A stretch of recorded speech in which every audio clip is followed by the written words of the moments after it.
A key component to healing a diastasis recti is to help improve the tension in the linea alba, which can oftentimes decrease the gap, the separation between the two six-pack ab muscles, which is called your rectus abdominis muscle.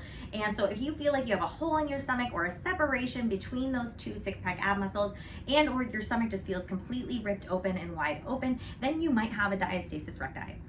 One of the best ways to treat diastasis recti is by using shockwave therapy. Shockwave therapy done correctly to the right areas can help you repattern your core and train your core in a new way to allow for healing and allow for true core coordination and activation, which decreases that separation, allowing your belly to completely recoil and allowing you to get your shape back, get your core back, and feel a lot better in your own skin.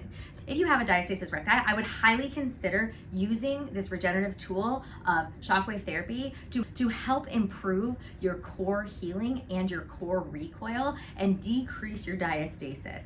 This is going to make a lot of impact later on in your life. People with diastasis tend to have more back pain, hip pain, and sciatica, and so getting that core as healed as humanly possible will only help your potential as you go through the aging process and can also help you through your next pregnancy avoid some of those pains. So I'm Dr. Allison Felt. It is really important if you are considering radial pressure shockwave therapy that you work with a practitioner who is trained in our body motion protocols in order for the shockwave to be done correctly to the right areas so we don't create harm anywhere else. Harm is hard to create with these tools, but when you don't know what you're doing or you haven't been trained in order to heal diastasis recti with shockwave therapy, then that is a problem. So we want to make sure that everybody is trained the right way so we can truly create the healing where it needs to happen and we create all the right patterns so you can feel really good in your postpartum body. But even if you have a diastasis and you're 10 years out, we can still help your tissues heal.